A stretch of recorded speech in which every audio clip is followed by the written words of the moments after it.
आपने पूछा तो मैं जवाब दे रहा हूं, नहीं तो मैं चुप था। आपने पूछा, आपने मेरा मुंह खुलवाया, मैं तो कुछ नहीं कह रहा था। आपने मेरा मुंह खुलवाया, मैं तो बैठ गया था।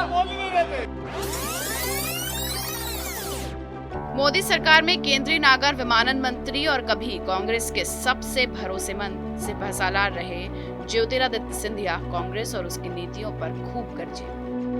एयर इंडिया के निजीकरण से जुड़े एक सवाल पर सिंधिया ने मनमोहन सिंह की अगुवाई वाली पूर्वकालीन यूपीए सरकार की बखियां उधेड़ दी।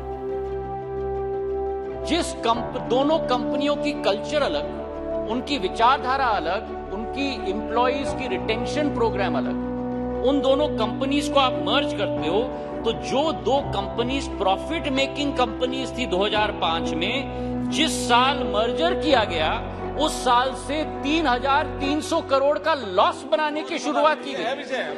और हर वर्ष 2007-8 से अध्यक्ष महोदय, अब देखिए अध्यक्ष महोदय, दाने और दाने मुझसे पूछा है तो मुझे जवाब देने का मौका दिया जाए, मुझे जवाब देने का मौका दिया जाए।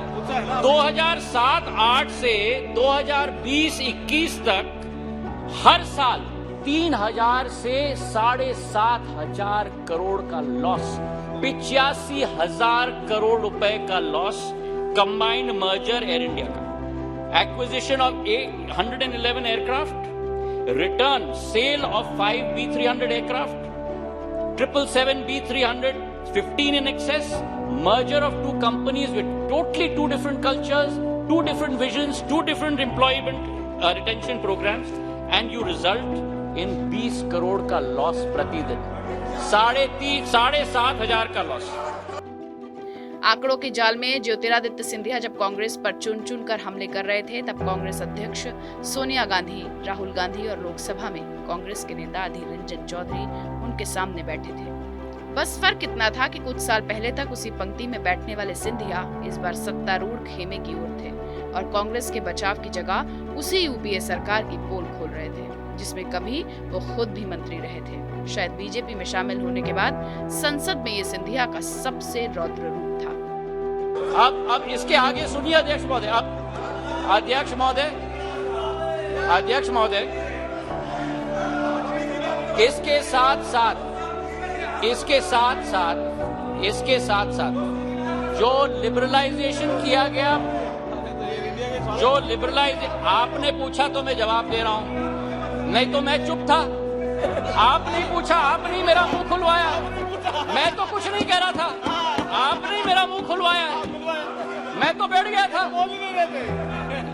इसके बाद अध्यक्ष महोदय, लिबरलाइजेशन ऑफ बायलैटरल्स, 14 साल के लॉसेस 85,000 करोड़, भारत सरकार की इक्विटी की infusion 54,000 crore, government grant 50,000 crore, 190,000 crore तो ये हो गया, और वर्तमान का नेट डेट था 66,000 करोड़, तो 2,50,000 करोड़ की खाई एयर इंडिया में उत्पन्न हो गई।